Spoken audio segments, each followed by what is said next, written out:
Hi everyone, thank you for joining me for the monthly card readings for each sign.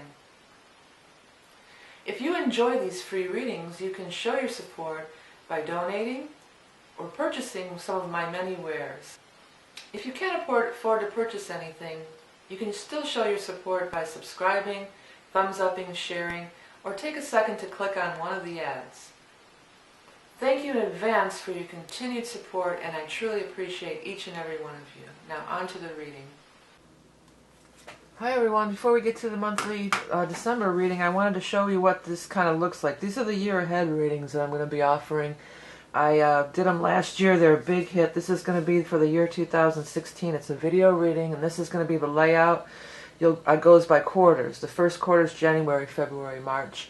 This is not necessarily January, February, March. It's just the first 3 months overview, then the next 3 month overview, the next 3 month overview, next 3 month overview, and then I'll pick one animal totem card for you. This reading is for the year of 2016, and as a video reading that's private, you'll be able to watch it over and over again. I did them last year, it was a big hit. And also with the holidays coming up, be sure to check out my Redbubble site for a lot of great gifts. Okay, on to the reading. Hi Virgo. Thanks for joining me for the January 2016 already. I'm going to first do the reading with the Hanson Roberts deck. Then we're going to pull a card out of the Beastmistress Animal Oracle deck, which is my own creation. Okay, let's get rolling here. Oh, look at that. Nice start. What's going on for Virgo in the year 2016 of January?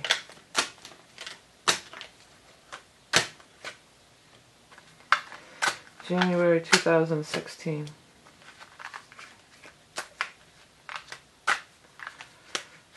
What is going on for January 2016?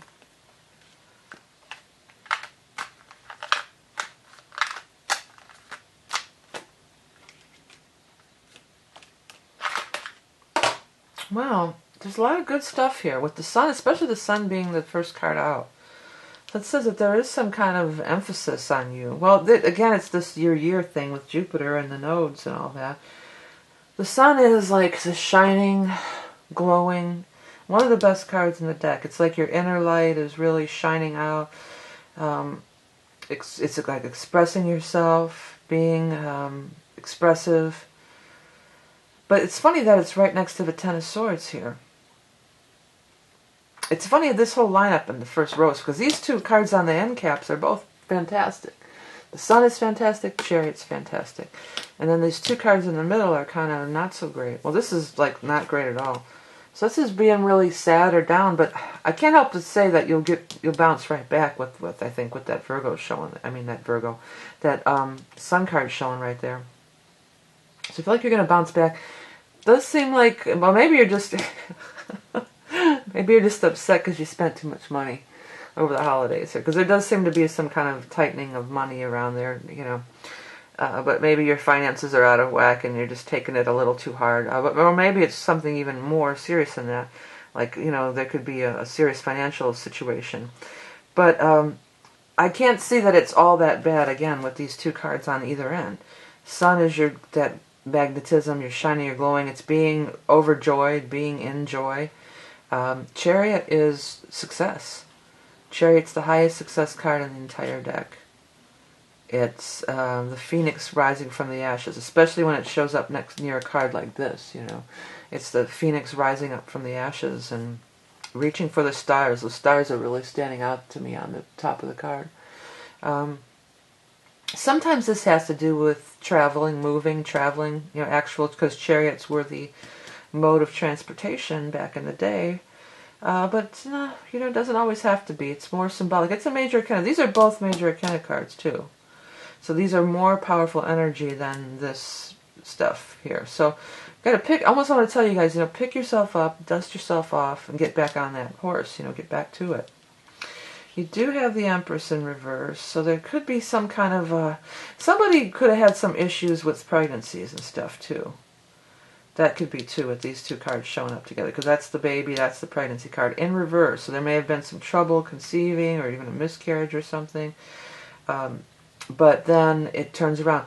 The Empress also, though, is not just pregnancy and women's health issues, although it can be.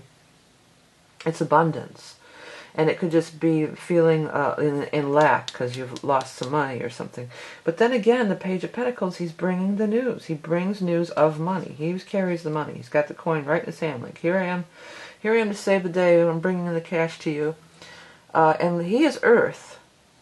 And Taurus, Capricorn, Virgo. And we will be in the sign of, it could be you. I mean, usually it's not a person. It's just the messenger for me. But what I was getting to, what I wanted to make, the point I wanted to make, we will be in the sign of Capricorn until the 20th. So it could just be saying during the time of Capricorn. Or on that new moon in Capricorn, which is January 9th, could be a key date for you guys, you know. That there is some kind of money coming through at that time. Lovers is there too, so I feel like relationships are going to be pretty good, you know. It doesn't show me anything specific, so it feels like this is probably somebody that you do know here. You know, the Lovers upright says relationship is going well. We're happy, we're getting along, we're in love. You know, that part's going well. Justice is here too. So justice in the upright position is very favorable. It says justice is going to go in your favor. You're going to benefit through justice. It's sword points right up to the Chariot too. So you could win. Some of you could be winning some big lawsuit. I mean, maybe you got injured or something happened. And you could get some kind of big lawsuit. Or this could just not even be an injury, a physical injury. This could just be your emotional. Maybe some of you are going through some divorce or something. And then the divorce is final and you're on to your next relationship or something. That could be too. It feels more to me, well, I mean, it just could be anything, but more like it feels like this is some kind of work thing. Like you're signing a contract at work, or there's some kind of, no, Rocco, come here, buddy. No, come here.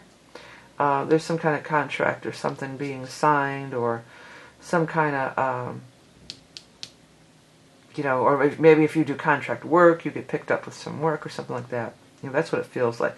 Not so much as a court case, like I'm fighting against you for the money. Although that could be, but it more feels just like here's some contract. Could be a grant or a loan, you know, where there would be contracts and papers being signed. It feels more like that. More like I'm getting this as it's not, there's not a lot of fighting or negativity surrounding it. That's kind of more the vibe I get about it, okay? There are some people down here in reverse. It shows as a man and a woman, doesn't have to be, but may be. I do feel like they're a couple and they're connected in some way. King shows up as King of Cups, Cancer, Scorpio, Pisces. Queen, fire, air, fire. Leo, Aries, Sagittarius. It's funny, I was trying to say air, I don't know if I was saying air or Aries, but maybe some air energy in there too. They're working together, though. They're a team. That's the big thing I get about it. They're a married couple, or they own a business together, or they work at the same agency or office, or something like that. They're in reverse, so there's a problem. It's a problem if you trust them again, though. That's more what I get about it. Because Fool in reverse is like, don't be a fool, don't make the same mistake twice. You know, screw me once, shame on you. Screw me twice, shame on me. You know. In other words, you know, I would be a fool. I'd be open and trusting one time, but then if you do me wrong, if I do it again, it's my own fault, you know. And that's what Fool in Reverse is about. So this is something that can be avoided. If you're going down the same route, if this is people that you've worked with in the past and they said, oh, they want you to come aboard again, and oh, things have changed. Things have not changed, okay? Or if it's not even the same people, but it's a similar situation of something that you encountered in the past and you're going to go do it again. It's like, don't do it again. It's like, didn't you learn your lesson, you know? So you don't have to go down this road here. It's like a forewarned is forearmed kind of thing. Because nothing's going to come of it. It's not going to bear fruit. Whatever they're proposing or whatever. I just feel like you think that it's going to be different this time. Well, it'll be different this time. You know, you're trying to be like hopeful about it, and it's like, no, this is a time, if ever, that you should be a little cynical, and you should listen to, well, not even listen to your inner guidance, go by past experience. How did that work out for you in the past? Or what is their track record? That's another thing too. I feel like if it's like they have a bad history or something, and you're thinking, oh no, well, that's just one disgruntled, like a bad Yelp review or something, you know. Oh, that's just one, you know, angry troll. You know, maybe think twice about it. It could be like that. All right, let's take a look at your card here for your animal totem. By the way, that other reading is going to be available for a little while longer if you're watching this in December, until the 31st, that year ahead tarot card reading, pretty much something like this. And then, but the soul reading is still available. That's going to be an ongoing thing, and it's really cool. It's really deep. It's a video. I look at your chart and I write things on it and draw. I send you the video, and I send you the picture of it, the end result, the JPEG, in a JPEG format. And it's valid forever. It's not about what's going to happen this month or any time. It's just kind of an overview of your soul mission and what you're working on karmatically in this life by your chart. Okay, it's pretty cool. It's deeper, much deeper than these readings. Anyway, so what is going on for, I got it, leopard, cheetah, excuse me, cheetah. Put that up there. If I forget to edit it in later, I want you to take a look at it and you can freeze frame it. Okay, let's read it. Empath, healer, prolific creator. Things happening at lightning speed. Staying alert to synchronistic signs. The path of the soul practitioner. Yeah, the cheetah, it puts out a lot of stuff out there. You know, the cheetah, they have a lot of litters because their litters are really vulnerable and get killed off a lot. So this is like this stuff. This could be, you know, sun, putting a lot of stuff out there. Keep moving, keep going. You know, having a lot of irons in the fire. That's part of the cheetah energy. Because if this thing doesn't pop, then maybe this thing will. You know, I just keep putting out, creating. Because sun is a very creative card too. It is a card of abundance too, though. Cheetah's abundance. It's like being the best. There's an element of being the best, or you know, because it's the fastest land creature or something, I believe. You know, so being, you know, nobody can outrun the cheetah. Nobody can outsmart, you know, the cheetah. Being quicker, you know, quicker-witted. There's an element of that to it too. And that could apply, I guess, down to this stuff here, too. Yeah, but cheetah is good energy. And the path of the soul practitioner. Sometimes, you know, that's about going, because they're lone creatures. They walk alone. You know, they're not pack animals. Cheetahs aren't. So they kind of go of their own way. And it's going your own way and being your own individual self is a big part of this. And that's a big part of the sun energy. You know, I feel like the cheetah and the sun energy are very closely akin. So, you know, you can look up cheetah more on your own animal totem if you want it. And the sun card, you know, shining your true self, you know, being your true self, despite, you know, just being true to yourself and letting this little light of mine, I'm going to let it shine. Let it shine, let it shine, let it shine. Okay, Virgo. Alright, hey, thank you guys all for all the support you gave me in 2015. I appreciate it so much. My book, my deck, everything. If you go into that info thing, you can find that page. Scroll down. Keep scrolling. All the stuff's there, the readings and whatnot. I did join Facebook as a Rock and Roll Prophetess page. You can follow that and you can get alerts on Facebook of all the stuff. I'll be always posting it on there too. Or better yet, just hit that subscribe button on the bottom. Thank you guys all for liking, sharing, and donating. That makes these videos continue to be available for free. Remember, you're love and beauty incarnate. Have a great 2016 and a happy new year.